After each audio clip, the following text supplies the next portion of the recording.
Hello future aspirants, happy Monday. I'm Anusha Surendar and welcome to Example Info in Tamil. So இன்னைக்கு என்ன ரெண்டு article discuss பண்ண போறோம் அப்படின்றது வீடியோக்குள்ள பார்க்கலாம். So first article எதை பத்தி பார்க்க போறோம் அப்படின்னு பார்த்தீங்கன்னா no longer special on India-Nepal ties. India and Nepal need to move quickly to reverse the recent setback to ties. So இது என்ன புது ப்ராப்ளமாக இருக்குது? நம்ம எப்போதுமே இந்த பார்டர் டென்ஷன்ஸ் அப்படின்னு பார்க்கும்போது இந்தியா அண்ட் சைனாவை தான் பார்த்துருக்கோம். ரீசெண்ட் டைம்ஸ் அதுதான் ரொம்பவே வைரலான ஒரு நியூஸ். ஸோ இப்போ பார்த்தீங்கன்னா இந்தியா அண்ட் நேபாள், இந்தியாவுக்கும் நேபாளுக்கும் என்ன ப்ராப்ளம் அப்படின்றதான் இந்த ஆர்டிக்கல். ஸோ ஓவர்வியூவாக பார்த்தீங்கன்னா இந்தியா அண்ட் நேபாளுக்கு என்ன ப்ராப்ளம் அப்படின்னா, நேபாள் இந்தியாவை விட்டு தனியாக போனதுக்கப்புறமா சில பிளேசஸ் இன்னமும் இந்தியா மேப்பில் தான் ரெஜிஸ்டர் ஆயிருக்கு. அது நேபாள் 2017 இந்த ப்ராப்ளம் ஸ்டார்ட் ஆகும்போது நேபாள் இந்த பிளேசஸ் எல்லாம் எங்களோடது அப்படின்னு சொல்லிட்டு அப்படியே விட்டுட்டாங்க. பட் இப்போ அது மறுபடியும் ரீக்ரியேட் ஆகி ஒரு பெரிய ப்ராப்ளமாக போயிட்டு இருக்கு. ஸோ சில பிளேசஸான என்னென்ன பிளேசஸ்னு உள்ள ஆர்டிக்கல் இருக்கு. அந்த பிளேசஸ் நேபாளுக்கு தான் சொந்தம்னு நேபாள் ஒரு இடத்துல சொல்லிட்டு இருக்காங்க.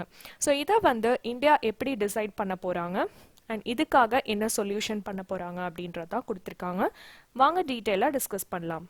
After months of brinkmanship, India and Nepal have brought their relations to the edge of precipice.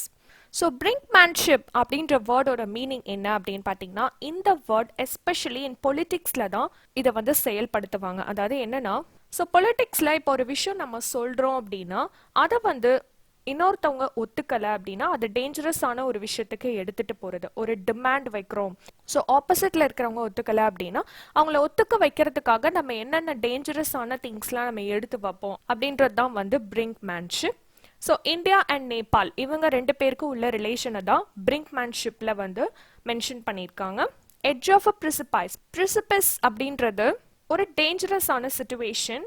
அது கண்டிப்பா ஹார்ம்ஃபுல் இல்ல ஃபெயிலியரான ஒரு சிச்சுவேஷன்ல தான் முடியும். அதுதான் ப்ரிசிபிஸோட மீனிங். ஸோ அப்படிதான் இந்தியா அண்ட் நேபாள் அவங்க ரிலேஷன்ஷிப்பை எடுத்துட்டு போயிருக்காங்க. The Oli government's decision to pass the constitutional amendment ratifying a change in its maps that include Lipulekh, Kalapani and Limpiadura, so territories that India controls, marks a decidedly new phase in ties. So சில places சொன்னேன் இல்லையா, அதில் இந்த 3 places India மேப்பில் ப்ரெசண்ட்டாக இருக்கக்கூடிய places தான் இந்த 3 பிளேஸும்.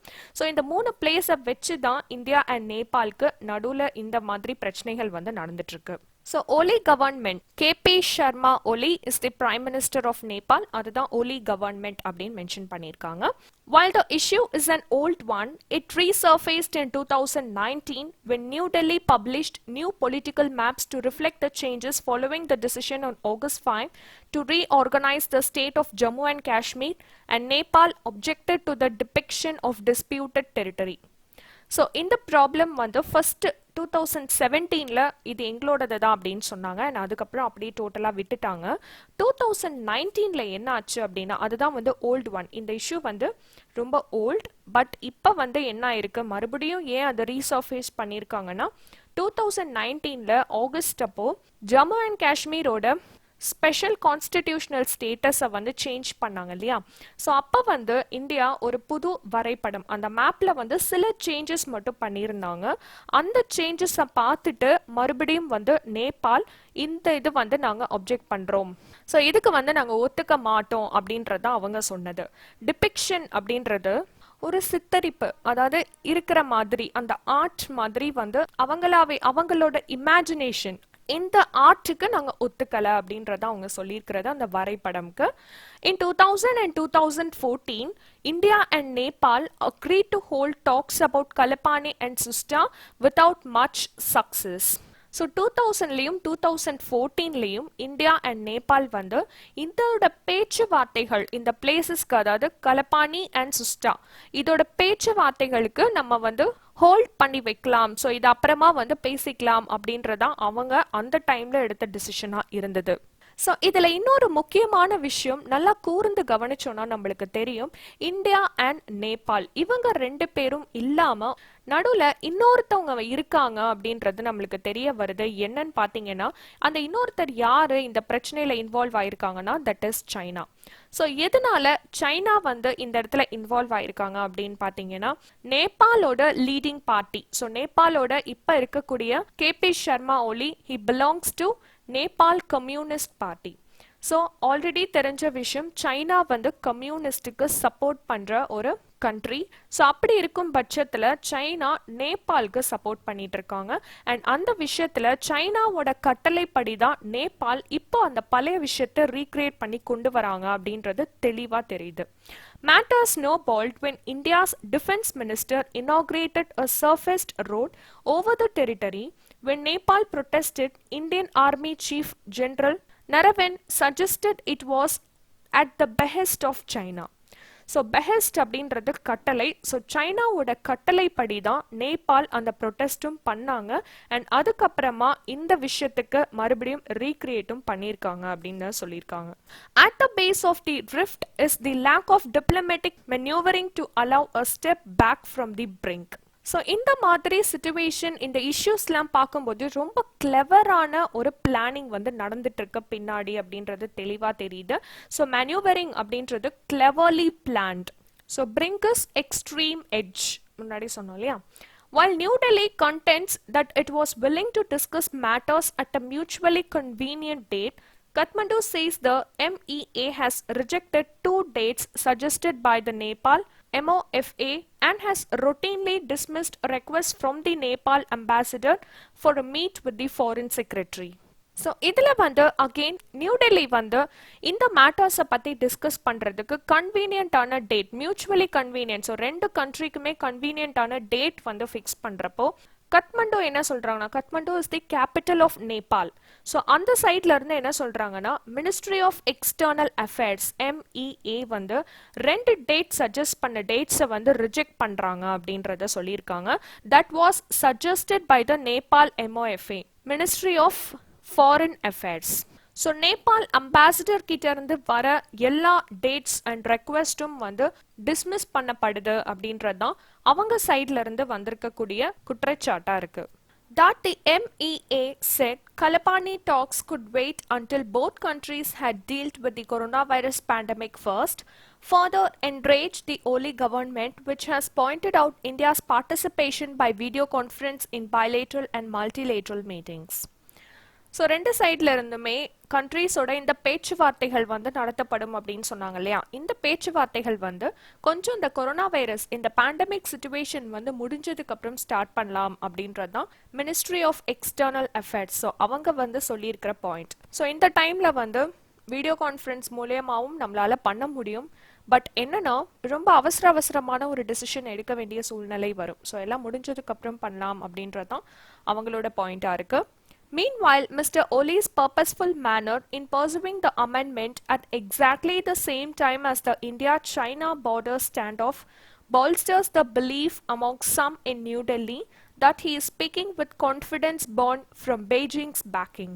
So இதில் இன்னொரு முக்கியமான விஷயம் பார்க்க வேண்டியது என்னன்னு பார்த்தீங்கன்னா, ஏன் வந்து கரெக்டாக இந்தியா சைனாவோட பார்டர் டென்ஷன்ஸ் வந்து போயிட்டு இருக்க இந்த டைமில் நேபாள் இதை வந்து கரெக்டாக இந்த இஷ்யூவை வந்து பர்சுவேட் பண்ணாங்க அப்படின்றதான், இதை வந்து ஏன் ஸ்டார்ட் பண்ணாங்க அப்படின்றதான் முக்கியமாக பார்க்கக்கூடிய ஒரு பாயிண்டாக இருக்குது. Regardless of the truth of those accusations or who is more responsible for the downslide in ties, the speed with which the constitutional amendment was passed has left little space for diplomacy now. So diplomacy அப்படின்றது ரொம்ப ராஜதந்திரமா செயல்படுறது, ரொம்ப தந்திரமா செயல்படுறதுன்னு சொல்லுவாங்க இல்லையா, அதுதான் வந்து diplomacy. So இந்த இடத்துல வந்து அந்த மாதிரி தான் ஒரு செயல்பாடு நேபாள் சைட்ல இருந்து வந்துட்டு இருக்கு. அக்யூசேஷன் அப்படின்றது குற்றச்சாட்டுகள். That the oath was unanimous should also inform New Delhi of the futility of casting Mr. Oli alone as the villain of the piece. So unanimous அப்படின்றது எல்லாமே ஒரே இதுக்கு சப்போர்ட் பண்ணுறது. ஸோ ஒரு ஓட்டிங் லிஸ்ட் எடுக்கிறாங்கன்னா ஒரே இதுக்கு சப்போர்ட் பண்ணி சொல்லுவாங்க இல்லையா, அதுதான் வந்து unanimous அப்படின்னு சொல்கிறது. ஸோ எல்லாரோட கருத்தும் என்னன்னா, mister Oli alone as the villain of the piece அப்படின்றதான் இங்கே கொடுத்துருக்கக்கூடிய point. It is necessary the two nations resolve their issues through dialogue lest they face more serious consequences. So lest அப்படின்றது in order to prevent any possibility that something will happen. So ஏதாவது ஒரு ரிஸ்க்ல இருந்து இல்லை ஏதாவது ஒரு நடக்கவிருக்கிறத prevent பண்றது அதுதான் வந்து லெஸ்ட். ஸோ இந்த ரெண்டு நேஷன்ஸும் எந்த ஒரு பிரச்சனையும் இல்லாம இந்த சிச்சுவேஷனை சால்வ் பண்றது அதுதான் வந்து சொல்லியிருக்காங்க. The Modi government has in the past not flinched from taking tough measures, including the 2015 blockade that severely affected India's landlocked neighbor. So Modi government வந்து பாஸ்ட்ல கூட ஹாஸ் நாட் ஃபிளின்ச்ட் அப்படின்றது சடனாக ஒரு தூக்கி போடுற மாதிரி ஒரு பயம் இருக்கும் இல்லையா. ஸோ யாராவது வந்து நம்மளை டக்குன்னு பயமுறுத்தினா அந்த மாதிரி இருக்கும் இல்லையா. அந்த மாதிரி கூட மோடி கவர்மெண்ட் பாஸ்ட்ல எந்த விதமான டஃப் மெஷர்ஸ் வந்து எடுக்கலை. So including the 2015 blockade. So already நடந்த சில விஷயங்களை வந்து இங்கே ஞாபகப்படுத்துறாங்க. ஸோ இது என்ன 2015 நேபாள் பிளாக்கேட் அப்படின்னு வந்து பார்த்தீங்கன்னா இது வந்து செப்டம்பர் 23, 2015 ஆரம்பிச்சது. ஸோ நேபாளில் வந்து ரொம்பவே அஃபெக்ட் ஆன ஒரு இயர் அப்படின்னு கூட சொல்லலாம். That is economic and humanitarian crisis வந்து உருவாச்சு. ஸோ நேபாளோட எக்கானமி கிரைசிஸ் அதுதான் வந்து உருவானது. அண்ட் ஆல்ரெடி இதுக்கு முன்னாடி வந்து 2 earthquake, டிவாஸ்டேட்டிங் earthquake, ரொம்ப கொடூரமான earthquakesum வந்து நேபாள் 2015 அப்போ ஃபேஸ் பண்ணாங்க. ஸோ அப்பவும் வந்து நேபாள் கவர்மெண்ட் வந்து இந்தியா மேலே தான் அந்த பழி வந்து சொன்னாங்க. The Ole government, which seeks to build its legacy by overturning what it calls unequal agreements made by the monarchy, could also cause a security nightmare for India if it opens up other parts of their long boundary and reverses old commitments on open and unsecured border posts. So ஒலி government இன்னொரு குற்றச்சாட்டா என்ன சொல்றாங்கன்னா இது வந்து equal அக்ரிமெண்டா இல்லாம unequal அக்ரிமெண்டா இருக்கு அப்படின்றத சொல்லியிருக்காங்க. ஸோ நைட்மேர் அப்படின்றது அன்பிளசன்ட் ட்ரீம், ஸோ கெட்ட கனவு அப்படின்னு சொல்லுவோம் இல்லையா, அதுதான் வந்து நைட்மேர். யாருக்குன்னா இந்தியாவுக்கு. எதனால அப்படின்னு பார்த்தீங்கன்னா இந்த அன்செக்யூர்ட் பார்டர் போஸ்ட்னால. ஸோ நம்ம ஆல்ரெடி பார்த்தோம் இல்லையா இந்த பிளேசஸ் வந்து இவங்களுக்கு வேணும் அப்படின்னு சொல்றது. ஸோ அந்த அக்ரிமெண்ட்டை தான் வந்து அன்ஈக்குவல் அக்ரிமெண்ட்னு ஓலி கவர்மெண்ட் ஃபீல் பண்றாங்க. Both sides moved quickly this week to manage the fallout of border firing by Nepali police on a group of Indians that left one dead. The same alacrity is needed to manage the fallout of Saturday's amendment vote on the once celebrated special relationship between the two countries. So ரெண்டு சைடுமே அதாவது இந்த பிரச்சனை வந்து எப்போ ரொம்பவே அதிகமாச்சு அப்படின்னு பார்த்தீங்கன்னா நேபாளில் இருந்து நேபாளி போலீஸ் வந்து குரூப் ஆஃப் இந்தியன்ஸ் மேலே ஷூட் பண்ணதில் ஒருத்தவங்க வந்து இறந்து போயிட்டாங்க. ஸோ அப்படி இருக்கும் பட்சத்தில் தான் இந்த பிரச்சனை ரொம்பவே பெருசாச்சு. ஸோ அலாக்ரிட்டி அப்படின்றது ரொம்ப வேகமா சுறுசுறுப்பா அப்படின்னு சொல்லுவாங்க இல்லையா, பிரிஸ்கா, அதான் வந்து அலாக்ரிட்டி. இந்த பார்டர் ஃபயரிங்க்கு அப்புறமா தான் ரொம்பவே இந்த பேச்சுவார்த்தைகள் வந்து சூடு பிடிச்சது. ஸோ இந்த relationship between the two countries இதை பத்தி பேசுறதுக்காக தான் இனிமே வரப்போற டிசிஷன்ஸ் வந்து எடுக்கப்படும். ஆர்டிகல் 1ஓட டிஸ்கஷன் முடிஞ்சிடுச்சு. அதோட நியூஸ் இங்க இருக்கு, செக் பண்ணிக்கோங்க. இப்போ வாங்க செகண்ட் ஆர்டிகல் என்னன்னு பார்க்கலாம். So second article, behind the curve on GST compensation to states. The center must help states tide over the pandemic crisis by giving GST dues.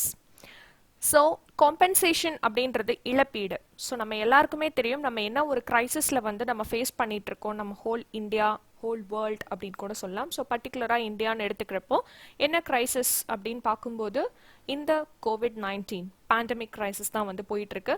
So அதுக்காக என்ன இழப்பீடு வந்து கொடுக்க முடியும் கவர்மெண்டால அப்படின்னு பார்க்கும்போது GST tax is the only way. So அப்படிதான் வந்து நம்ம சென்டர் வந்து ஸ்டேட்ஸுக்கு ஹெல்ப் பண்ண முடியும். அதுதான் ஒன்லி வே அப்படின்ற மாதிரி தெரிஞ்சிருச்சு. ஸோ அதை பற்றி தான் டீட்டெயிலாக வந்து இந்த ஆர்டிக்கலில் டிஸ்கஸ் பண்ண போகிறோம். Meeting for the second time since the pandemic took hold in the country, the GST Council last Friday decided to relax late fees and interest payable for those taxpayers failing to file returns on time. So இந்த pandemic இது ஆரம்பிச்சு second டைமாக GST council வந்து ஒரு meeting, அதாவது இதுக்கு என்ன பண்ணலாம் அடுத்து அப்படின்ற ஒரு மீட்டிங்கில் வந்து டிஸ்கஸ் பண்ணியிருக்காங்க.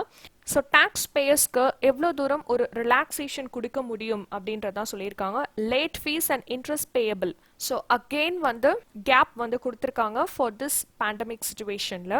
அண்ட் அது மட்டும் இல்லாமல் for business with no tax liabilities under the indirect tax regime, the late fees were completely waived. So, no tax liabilities.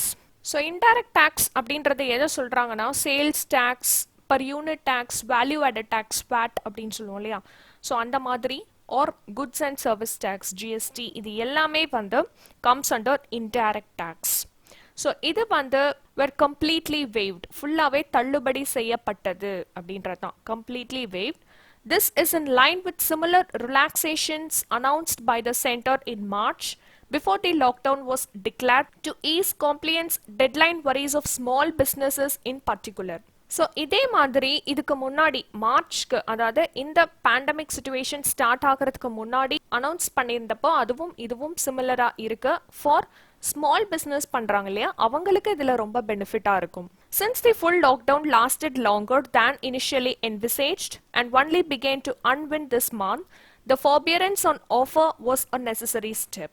So யாருமே வந்து இனிஷியலாக லாக்டவுன் அனௌன்ஸ் பண்ணும்போது இவ்வளோ தூரத்துக்கு வந்து வரும், இவ்வளோ நாளைக்கு நம்மளோட லாக்டவுன் எக்ஸ்டெண்ட் ஆகிருக்கும்னு நினச்சி பார்க்கல இல்லையா. ஸோ அந்த மாதிரி இருக்கிறப்போ இப்படி ஒரு ஸ்டெப் வந்து ரொம்ப நெசசரியான ஸ்டெப் அப்படின்னு சொல்கிறாங்க. ரொம்ப தேவைப்படக்கூடிய, இப்போ உள்ள சிச்சுவேஷனுக்கு தேவைப்படக்கூடிய ஒரு ஸ்டெப்பாக தான் இதை வந்து பார்க்குறாங்க. But given the extent of economic damage as well as the state's fiscal positions in the period between these two meetings of the council, its decisions are far from sufficient. So இப்போதைக்கு இந்தியாவோட economic அப்படின்னு பார்க்கும்போது ரொம்பவே damage ஆயிருக்கு. So நம்ம எல்லாருக்குமே தெரிஞ்ச விஷயம் தான். பட் இதில் இன்னொன்று என்னன்னா, இந்த டெசிஷனை முன்னாடியே எடுத்துருக்கலாமோ அப்படின்ற டவுட் நிறைய பேருக்கு வருது. ஆனால் இதில் இன்னொன்று என்ன யோசிக்கணும்னா, இவ்வளோ தூரத்துக்கு எக்ஸ்டெண்ட் ஆகுமா அப்படின்றத மார்ச்ல நம்மளுக்கு தெரியாத ஒரு விஷயமா இருந்துச்சு.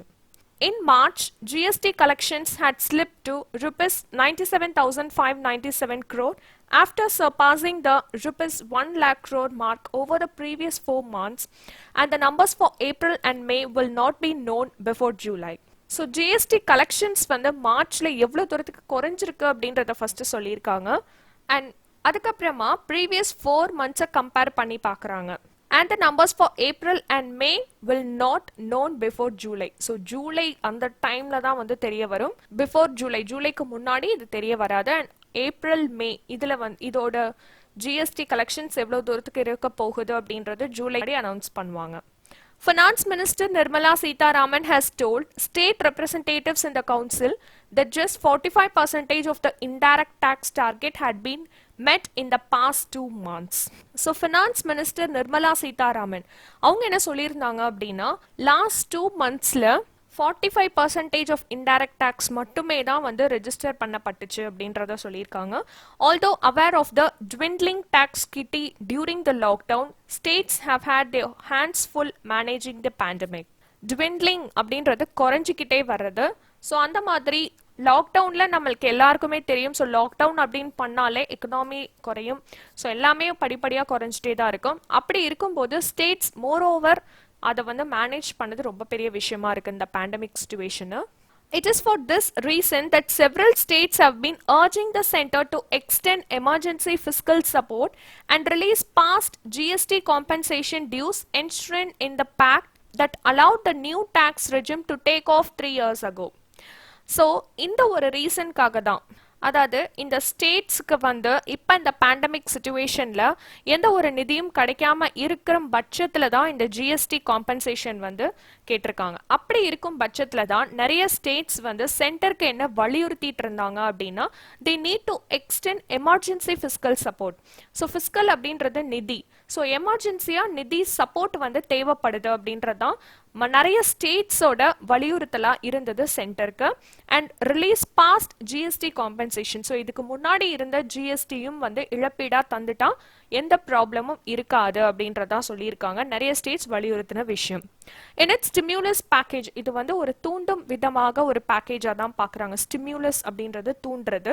In May, the center enhanced states' power to borrow, but only part of that was completely unconditional and a large chunk was contingent on states undertaking specified reforms.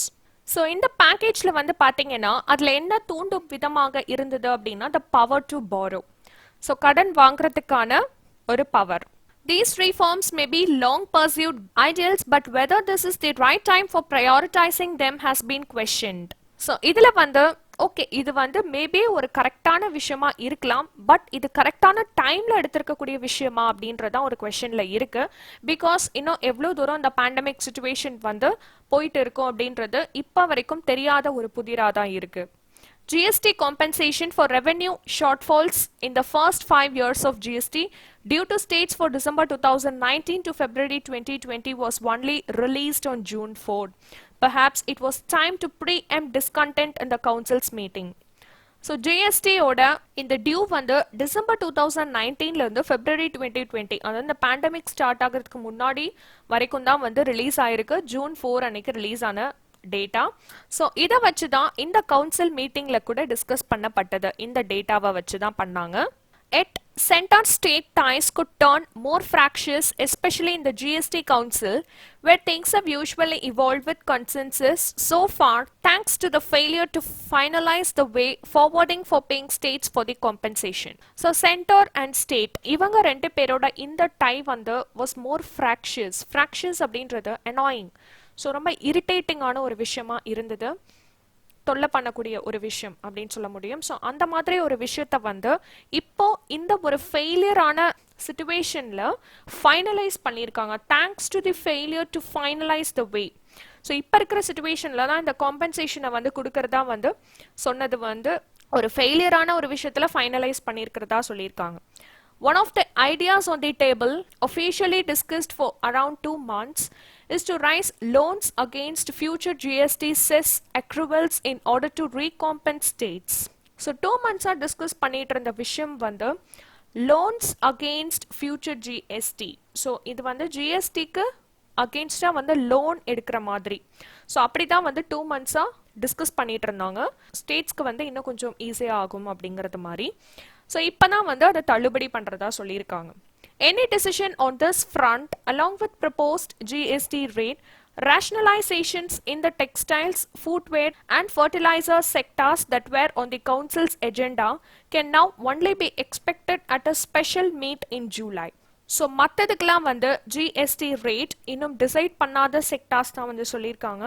Textiles, footwear and fertilisers. So இந்த textiles வந்து அடுத்ததான் வந்து ஜூலைல பேசப்படும் அப்படின்ற expectation இருக்கு.